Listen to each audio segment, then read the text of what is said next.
დღემშვიდობისა მეგობრებო, მოკლედ პარადოქსებით სავსეა ეს სპორტი, როგორც კალათბურთი, ისე ფეხბურთი და მაინც ყველაზე მთავარი, რაც არ არის მოსაწონი, ურა პატრიოტიზმი, იმიტომ რომ ნუ გააკრიტიკებ, ნუ რავის, კრიტიკა იმას არ გულისხმობ, რომ ვიღაცას უნდა აგინო და ასე შემდეგ, ხო, მეგობრებო, ეს რა ცივილიზებულ ამბავს გულისხმობ, ყველაც უნდა გააკრიტიკო, ზრდილობიანად და ესე ადეკვატურად რო იტყვიან, ამიტომ ყველაზე მთავარი პირველ რიგში მივყვეთ ქრონოლოგიას, ვისაუბროთ კალათბურთზე და თქვენი აზრებიც რა თქმა უნდა კომენტარებში დააფიქსირეთ, ძალიან სასიამოვნო იქნება და ძალიან საინტერესო და წინასწარ მადლობა ყველას, ვინც იაქტიურებთ და არ დაიზარებთ კომენტარების დაწერას, იმიტომ რომ საინტერესოა მეგობრებო ყველა ადამიანის აზრი, ვინ რას ფიქრობს აი ამ მოცემულობაზე. მაგალითად გუშინ ჩვენთვის ძალიან ესეთი დაძაბული დღე იყო როგორც საკალათბურთო სივრცეში, ისე საფეხბურთოში და პირდაპირ ვამბობ მეგობრებო, მე როცა ვფიქრობ რომ მოვიგებთ რაღაც კონკრეტულ თამაში, იმას ვამბობ პირდაპირ და ეჭვის გარეშე, ასე რომ გუშინ ორივე თამაშზე ერთი და იგივე ფიქრი მქონდა, რომ ვერც ბოსნიას მოუგებდით და ვერც თურქეთს. აი რა ვქნა მეგობრებო, შემადგენლობა ყავს, რა თქმა უნდა, არსებობს ამის შანსი მილიონი, მაგრამ ყველაზე მთავარი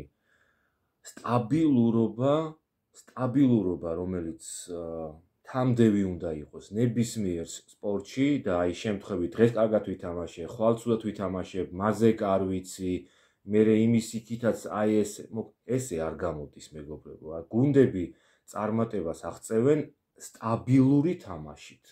ერთი თამაში მოიგე და მერე 7 წააგე და მერე სადღაცა კიდე ერთი მოიგე, რაღაცა სადღაცა ფრეი თამაშე.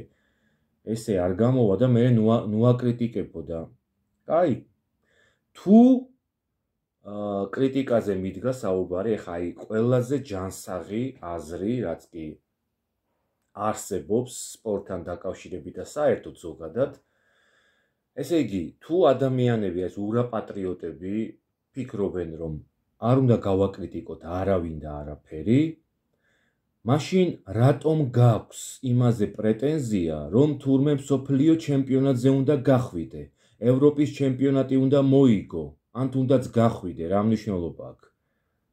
აი, ამ ელემენტარული ფიქრის მერე, თუ ესეთი პრეტენზია გაქვს, რომ შენი საფეხბურთო თუ საკალათბურთო გუნდი უნდა გავიდეს ევროპის ჩემპიონატზე, გავიდეს მსოფლიო ჩემპიონატზე, მოიგოს ჩემპიონთა ლიგა, ჯგუფურ ეტაპზე თავისთავად უნდა მოხვდეს როგორც ჰაერი და ეს ყველაფერი არ ხერხდება, მაშინ ვერ გავიგე, თუ იქ გასვლის პრეტენზია გაქვს, კრიტიკა აღარ გინდა, ელემენტარული, ხო არა, კიდევ ერთხელ ვუსვამ ხაზს, რომ არანაირი ცენზურის დარღვევა და არანაირი გინება ფურთხება რა, ცივილურად, ჩვეულებრივად, არ ვარგო და ეს, არ ვარგო და ის და ასე შემდეგ. იმიტომ რომ ეს დაუწერელი ამბავია მეგობრებო და პირველ რიგში სანამ თამაშის მიმოხილვაზე გადავალ, გილოცავთ ყველას აი ამ პარადოქსულ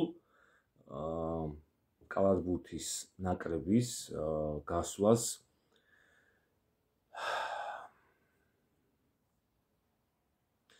იქ სადაც ფაქტიურად არ ვიმსახურებდით რა მეგობრებო, პირდაპირ შემიძლია ვთქვა, თუ ვინმე ვერ ბედავთ ამის თქმას და გეუხერხულებათ და როგორ შეიძლება ეს ვთქვათ, ჩვეულებრივად შეიძლება ვთქვათ მეგობრებო. ესე იგი, აი მეცინებოდა მთელი თამაში, გუშინ ვინც უყურეთ, აი ამ საოცარ თამაშს, ეს კიდე ცალკე თემაა, საბერძნეთი, ესპანეთი, ვიზეც ვიყავით ჩამოკიდებული, რომ თუ ესპანეთი წააგებდა, ჩვენ გავიდოდით შემდეგ ეტაპზე. აი პრივილეგია, რასაც ქვია, პრივილეგირებულ ეტაპზე, სადაც თვითონ ესპანეთი ვერ გავიდა, მეგობრებო. აი დახოცეს ერთმანეთი და ეს იყო პარადოქსი. ჩვეულებრივად პარადოქსია, როცა შენ საქმეს ვერ აკეთებ და სხვა იგიჟებს თავს, მეგობრებო, ეს რა იყო? აი მეცინება ჩვეულებრივად, აი ჯანსაღი ყველა, აი მიყვარს ყველა ჯანსაღი აზრის ადამიანი, აი კრიტიკულად განწყობილი ადამიანი, რა თქმა უნდა, ზრდილობის ფარგლებში, აი ვგიჟდები ეგეთ ადამიანებზე და მე მაინც ძალიან მიხარია, რომ ჩემს აი ამ არხს ყავს ესეთი ადამიანები საღაზმოაზროვნე და ყველა მოვლენას რომ საღად უყურებენ და ასევე კრიტიკულად, მეგობრებო, არ ეშლებათ არც ქიცი, არც ქიცმაცური.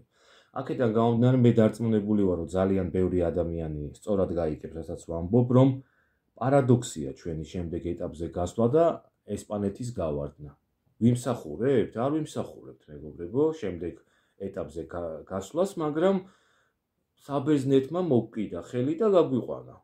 და თა როგორ გაგვიყვანა, მეგობრებო, აი, ნუ პრინციპში ახლა საბერძნეთი ატეტოკომბოს გარეშე არ არის რა, საერთოდ არ არის ძალა გასაწევი, რასაც ქვია, აი, თუ ის არ არის საერთოდ სხვა საბერძნეთია და თუ იანისი თამაშობს, საერთოდ სხვა ნაკრებია, რაც გუშინ კიდევ ერთხელ დადასტურდა. ნუ აი არ ვიცი, ატეტოკომბო ჩვენი გულისთვის იყო გაგიჟებული ესე ჭყალებში, რა თქმა უნდა, მაგათ თავიანთი მიზნები ჰქონდათ, რომ არ აწყობთ ახლა ესპანეთის რა თქმა უნდა პლეი-ოფში გასვლა და მოიშორეს კიდევ ერთი და უბრალოდ ჩატოვეს ერთი ძლიერი გუნდი. ნუ ამ ჩემპიონატზე არც ისე ძლიერი, მაგრამ ნუ მაინც ესპანეთია და არ იცი რას იზამს შემდეგ ეტაპზე. აქედან გამომდინარე, აი გაოგნებული ვიყავი ჩვეულებრივად, რა დღეში იყო საბერძნეთი, რომ ეს თამაში მოეგო. რა თქმა უნდა, ჩვენს წისქვილზე ასხამდა წყალს ამავე დროს, მაგრამ ნუ რას იზამ და როგორ 16 ქულას აგებდა ესპანეთი, მეგობრებო, და როგორ შემოატრიალა თამაში, მერე 2 ქულითაც უგებდა. და აი მე მივხვდი, რომ აი იმ მომენტში უკვე იმსახურებდა ესპანეთი გასვლას პლეი-ოფში, მაგრამ იმდენად ცუდად ითამაშა ბოლო წუთები, აი კატასტროფულად, აი ჩვეულებრივად შანსი რომ მიეცა ასეთ გამოცდილ გუნდს და მერე ასე რომ გაანიავა ყველაფერი, 16 ქულა ამოქაჩა და ბოლოს, ნუ აი რამდენი ჯარიმა გააფუჭა. გადამწყვეტ მომენტში. აი უკვე მივხვდი, რომ არაფრის ღირსი აღარ ყოფილა ესპანეთი და მართლა წავიდა სახში ღირსეულად და საბერძნეთმა მოიგო ეს თამაში. იმიტომ რომ ასე თამაში არ შეიძლება. ერთი მომენტი იყო, მეგობრებო, დავაკვირდი, 6 თუ 7 შეტევა, ორქულიანიც ვერ ჩააგდეს. ნუ აი ამას მოხერხება უნდა. აქედან გამომდინარე, მერე კიდე ერთი 9 ჯარიმა საერთოდ ვერ ჩააგდეს და თამაში წააგეს ბოლო-ბოლო, ეხა როგორ გინდა რა, კიდე 4 ქულა, მერე კიდე წააგეს.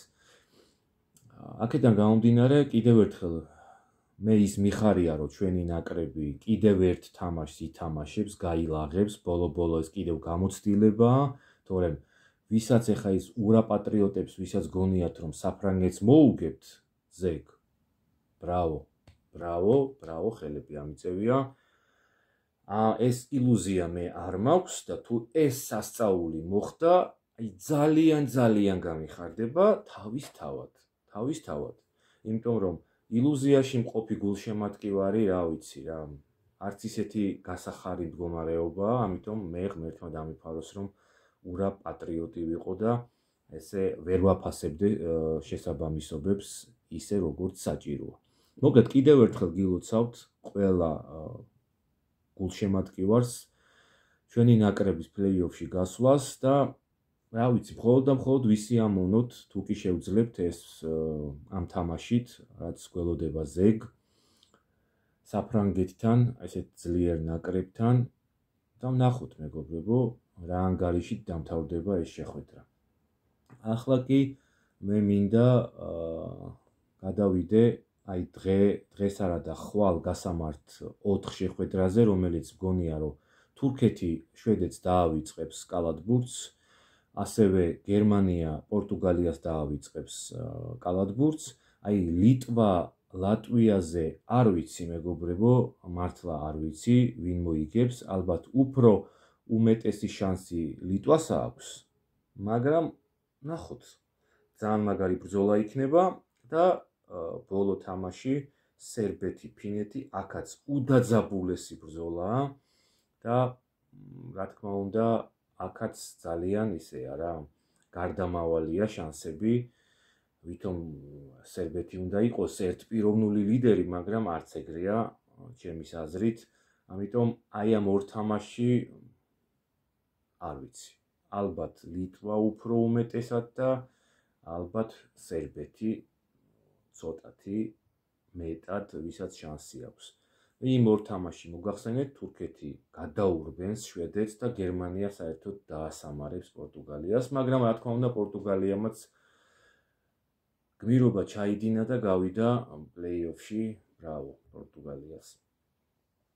ესე იგი მეგობრებო და ჩვენი დღე ზეგ, ესე იგი პირველ საათზე პოლონეთი, ბოსნია, აი აქ ბოსნიამ საოცრება ჩაიდინა.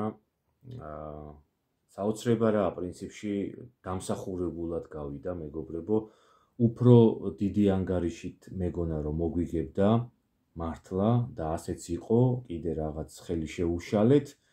როცა ხედავ რომ პერიმეტრიდან გბომბავს გუნდი და შენ იმ ზოლს არ ამაგრებ, ბოლოს აღარც უდგებოდნენ წინ და აღარც უხტებოდნენ, პირდაპირ ასროლინებდნენ სამქულიანებს, როცა ხედავ რომ ყველაფერი მისდის საერთოდ. ორქულიანებზეც აღარც კი ზრუნავდნენ, პირდაპირ სამქულიანებს ისროდნენ და ყრიდნენ. ნუ როგორ უნდა დაეწიო ამ გუნდს, კიდევ იმაზე მეტი ქულა მოვაგროვეთ, ვიდრე ალბათ შეიძლებოდა, თუმცა არ ვიცი მეგობრებო რა. აი ისევ და ისევ არასტაბილური თამაში, ვინც ფიქრობთ რომ ჩვენმა ნაკრებმა კარგად ითამაშა, არ ვიცი, მე ვერ დაგეთანხმებით, ძალიან არასტაბილური თამაში იყო, რა თქმა უნდა მესამე-მეოთხეში გამოვფხიზლდით, ის ქულები დავქაჩეთ და გავათანაბრეთ კიდეც 79-69 იყო თუ არ ვცდები გათანაბრების ანგარიში და მერე ისევ მივუშვით. მოკლედ დამსახურებულად მოგვიგო ბოსნიამ თავისი სტაბილური თამაშით, თავისი სამქულიანებით და ასე შემდეგ რა. ჩვენზე მაღლა დგას ნამდვილად და ამიტომ იმსახურებს ულოცავ ბოსნიას და აი პოლონეთთან რას იზამს, ჩვეულებრივად დიად ბრძოლას გამოაცხადებს და არ ვიცით აქ რა მოხდება. ალბათ პოლონეთი უფრო უკეთესი გუნდია, მაგრამ ნახოთ მეგობრებო. 5-15 წუთზეა საფრანგეთი, საქართველო, რა თქმა უნდა გულის ფანცქალით ველოდებით ამ თამაშს და 8 ნახევარზე არის იტალია, სლოვენია, აქ იმეც ვიტოვებ, რომ იტალიის პარპაში დამთავრდება სლოვენიის მიერ და ნუ დონჩიჩი ზესაოცარ ფორმაშია. ნუ აი არ ვიცი ეს ბიჭი, ლამის 40 ქულამდე აგროვებს ყველა თამაში და ბოლოს 11-15 უკლია, მე მგონია რომ აქ საჩუქარი მიიღო, მაინც ასე ვფიქრობ. მე ყოველ შემთხვევაში ეს არის სუბიექტურად ობიექტური არხი და აქედან გამომდინარე მე თამამად საუბრობ ყველაფერს მეგობრებო. საბერძნეთმა ისრაელს უნდა მოუგოს დამაჯერებლად, ასე ვფიქრობ ყოველ შემთხვევაში. ეს რაც შეეხება კალათბურთს მეგობრებო, მერე იყო რა თქმა უნდა 4 საათზე იყო ჩვენი კალათბურთი და წავაგეთ და მერე 4 საათში, ანუ 8 საათზე იყო საფეხბურთო, მერე შემდეგი ჩვენი ნერვიულობა და სამწუხაროდ და კიდევ ერთხელ სამწუხაროდ მეორე წუთზევე ვაგებდით თამაშს. შეიძლებოდა ეს წესით არა, მაგრამ არავინ არაფერს არ გეკითხება და აქედან გამომდინარე ჩვენთვის უხერხული მეტოქეა, მოდი შევთანხმდეთ თურქეთი და თან მით უმეტეს გოლის გამტანებიც ყავთ და სტაბილური გუნდია რა. მე კატასტროფულად შევაფასებ ჩვენს გუნდურ თამაშს, როგორც დაცვაში, ისე თავდასხმაში, ნუ ნახევარდაცვა საერთოდ არ ყავდა. მეგობრებო, გადაჭარბების გარეშე მინდა ვთქვა, რომ ორი გადაცემაც არ კეთდებოდა შეცდომის გარეშე. ნუ ეს რა თამაში იყო საერთოდ? აი უბრალოდ რო არ შევადარო, არ არსებობს მოყვარულები ქუჩაში რო თამაშობენ, აი ქუჩაში რო შევკრიბოთ. აი ესეთი უხერხული სიტუაცია არ შეიქმნება, აი მეგონა რომ პირველად ხედავდნენ ერთმანეთს, ამ დროს წლებია აი ეს ბირთვი არსებობს, მეგობრებო, იმედია დამეთანხმებით რომ ეს ბირთვი წლებია არსებობს, მაგრამ ამ გუნდს რა ეტყობოდა რომ ბირთვი ამდენი წელია ერთად არის, უკვე თვალდახუჭული უნდა თამაშობდნენ და უნდა ესმოდეთ ერთმანეთის, მაგრამ გუში რა ვნახეთ, აბსოლუტურად ვინ სად, როგორ, რანაირად, ყველა თავისთვის რაღაცას ინდივიდუალურად თამაშობდა და აი აქედან რა უნდა გამოვიდეს, ხო? როცა გუნდური თამაში არ არის, არა კომბინაციური თამაში, გადაცემები ორის მერე იკარგება, უზუსტობების პიკი, არ ვიცი, მეგობრებო, ნუ ეს კატასტროფა იყო რა. ისე მოგეჩვენებოდა, თქვათ, აი მამარდას ალბათ სულ 3-ჯერ დაუუტყეს და 3-ვე ბურთი გავიდა. მეორე გოლი საერთოდ, ერთი კუთხურიდან თავი ძალიან რთული ასაღებია და კი ბატონო, აქ არავინ არ ადანაშაულებს არავის, გავიდა ეს გოლი. მეორე გოლი 6 თუ 7 კაცი დგას ხაზზე და იქ რაღაცა ალიაქოთი და მაინც ერთი კაცი კინკილა, რომელიც იდგა, ის გამოძრა ისევ ბურთი, დაარტყა და რა თქმა უნდა, იქ კიდევ ასხლეტა იყო და შევარდა კიდევ არ ვიცი რა, უბრალოდ სულ რო სკეპტიკურად უყურო თამაშს, მაინც ადამიანი ხარ, ემოცია გაქვს და ნერვიულობ რა, გინდა თუ არ გინდა რა. აქედან გამომდინარე, კატასტროფული თამაში შემიძლია უწოდო ჩვენს თამაშს, რა თქმა უნდა, 3-2 მორჩა თამაში, 2 ბურთი შევაგდეთ.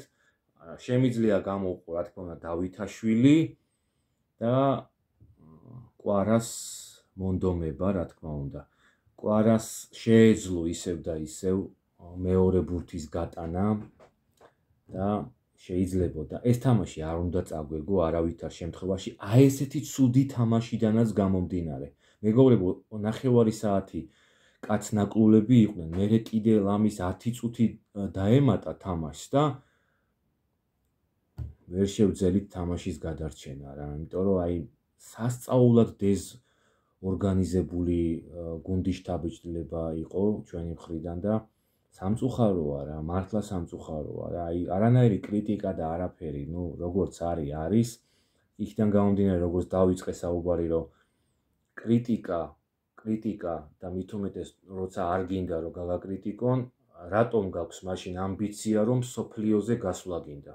გუნდს რომელსაც სოფლიოზე გასვლა უნდა, იმან კრიტიკაც უნდა აიტანოს ჩვეულებრივად, რა თქმა უნდა, ნორმების ფარგლებში არანაირი შეურაცხყოფა. უბრალოდ კატასტროფული თამაში იყო ყველა კომპონენტში 1-2 კაცის გამოკლებით და ეხა ეს რო არ აღვნიშნო, ჩემი ყველაზე გამორჩეული ფეხბურთელი ჩვენ ნაკრებში არის მიქაუტაძე და როგორც ცუდათაც მან ითამაშა გუშინ, იქიდან გამომდინარე რომ არის ძალიან ტექნიკური, ძალიან მაგრად შეუძლია ბურთის დაჭერა. როცა ხედავ რომ საერთოდ ნახევარდაცვა არ არსებობს, უბრალოდ უნდა ადგე, როცა ესეთი ცუდი თამაში მიდის და არაფერი არ გამოდის საერთოდ ნაკრებს, შენ თვითონ უნდა აიღო, როცა ესეთი დონის ფეხბურთელი ხარ და როცა მიქაუტაძე ხარ, აი ძალიან გული მწყდება მეგობრებო, რომ ესეთი დონის ფეხბურთელი აი ესეთი ინერტული იყო და სულ 3-ჯერ შეეხო მთელი თამაშის განმავლობაში. ეს არის აღმაშფოთებელი ამბავი რა. რასელოდები რომ იქ ვიღაცა პასებს მოგცემს? ხო ხედავ, მოშლილია ყველაფერი, ვინ მოგცემს პასს? როგორც კვარაცხელია ცდილობდა რომ ჩასულიყო და თვითონ წამოეღო ბურთი და რაღაც სიტუაციები თავისით გამოესწორებინა, ისე კეთილი უნდა ენება მიქაუტაძეს და ესე უნდა მოქცეულიყო. ეს იყო ყოვლად გაუმართლებელი მისი თამაში გუშინდელი და ძალიან მწუხვა რომ ესე ითამაშა მან. აი ამ სიტუაციიდან გამომდინარე და არ ვიცი, თქვენი კომენტარები აუცილებლად მეგობრებო არ დაიშუროთ. თქვენი აზრები ძალიან მაინტერესებს. აქედან გამომდინარე, უცბად აი შევაფასოთ გუშინდელი ტური ბულგარეთი, ესპანეთი 0-3, ლიხტენშტეინი, ბელგია 0-6, ლუქსემბურგი, ჩრდილოეთ ირლანდია 1-3, ჰოლანდია, პოლონეთი 1-1, სლოვაკეთი, გერმანია, ეს არის ზესენსაციური თამაში. 2-0 დამარცხდა გერმანია, როცა მეგონა ნამდვილად რომ გაანადგურებდა, მაგრამ რას უკაცრავად, ესე წყნარად, შვიდად ძალიან დიდი ნაბიჯი გადადგას, გერმანიას მოუგო მეგობრებო, 3 ქულა ჩაიჯიბა და დღეს არის 10 თამაში, მოგახსენებთ, დანია, შოტლანდია, არ ვიცი საერთოდ, აზრი არ მაქვს ამ თამაშთან დაკავშირებით, რა იქნება. ფარერები, ხორვატია, თავისთავად, უნდა მოიგოს ხორვატიამ, უნდა. საბერძნეთი, ბელარუსია, აქაც უნდა მოიგოს წესით ბერძნებმა. ისლანდია, აზერბაიჯანი, აქაც წესით ისლანდიამ. იტალია, ესტონეთი, აქ უდაოდ იტალია. მოლდოვა, ისრაელი, აქ ალბათ ისრაელმა უნდა მოიგოს. მონტენეგრო, ჩეხეთი, აქ ცოტა რთულად არის ამბავი, მაგრამ ნახოთ, ალბათ ჩეხეთი, სლოვენია, შვედეთი, ეს საერთოდ ფრემგონია რატომღაც, არ ვიცი, შეიძლება რომ 0-0-იც მორჩეს. ჩვევია სლოვენიას ესეთი თამაშები, შვეიცარია, კოსოვო, შვეიცარიას კარგი გუნდი ყავს და აქედან გამომდინარე ვფიქრობ, რომ უნდა მოუგოს აუცილებლად და უკრაინა, საფრანგეთი, ესეც თავისთავად წესით და რიგით, თუმცა საფრანგეთმაც იცის ესეთი რაღაც გამოთიშვები და ესეთი მოულოდნელი ფრეების თამაში, ასე რომ უკრაინა, საფრანგეთი, აი ნახოთ რა იქნება. მეგობრებო, აი ეს იყო გუშინდელი გულის ტკივილი, როგორც კალათბურთში, თუმცა მაინც გაგვიმართლა და საბერძნეთმა გაგვიყვანა პლეი-ოფში, მაგრამ ამას მე როგორც გროტესკს, ისე რა ვიცი, სენსაცია კი არა და არ ვიცი, თქვი კიდევაც როგორც არის და აუცილებლად მეგობრებო, ზეგასამართ თამაში, რაც ბულგარეთთან, აქაც არაფერს არ ვამბობ, საერთოდ ნახოთ რა იქნება. მე როგორც გითხარით, არც ერთ თამაშს მოსაგებად არ ვიყავი განწყობილი, უბრალოდ ნახავდი რა იქნებოდა და რა თქმა უნდა, ნერვიულობად ყველა თამაში, მაგრამ ისე რომ მე მომეთხოვა რამე, რომ როგორც ხე ვიფიქრობდნენ, რომ აუცილებლად მოვუგებ თურქეთს, აგერ ნახეთ მეგობრებო, ასევე ბოსნიასთან, როგორც ბევრს ლაპარაკობდნენ, ნახეთ რაც მოხდა. აქედან გამომდინარე, არც საფრანგეთთან არაფერს არ ვამბობ და მით უმეტეს ბულგარეთთანაც შეიძლება ბურთი მრგვალია, კი ბატონო, ბურთი მრგვალია და ნახოთ ბულგარეთთანაც თუ შეგვიძლია მოგება. ნახოთ, მე კომენტარს არ ვაკეთებ არაფერზე და აქედან გამომდინარე, მაინც სკეპტიკურად ვარ განწყობილი. ყოველივე საუკეთესო სურვილებით, გემშვიდობებით, რა თქმა უნდა, მიმოვიხილავთ ზეგინდელ თამაშს საფრანგეთთან, საკალათბურთო სივრციდან და მერე, რა თქმა უნდა, საქართველოს ბულგარეთი ფეხბურთი და ალბათ შეჯამებულად, როგორც დღევანდელი დღე, ისე შევაჯამებ და თქვენი აზრი ყოველთვის საინტერესოა, მეგობრებო, ველი თქვენს საინტერესო აზრებს და მოსაზრებებს. აბა დროებით.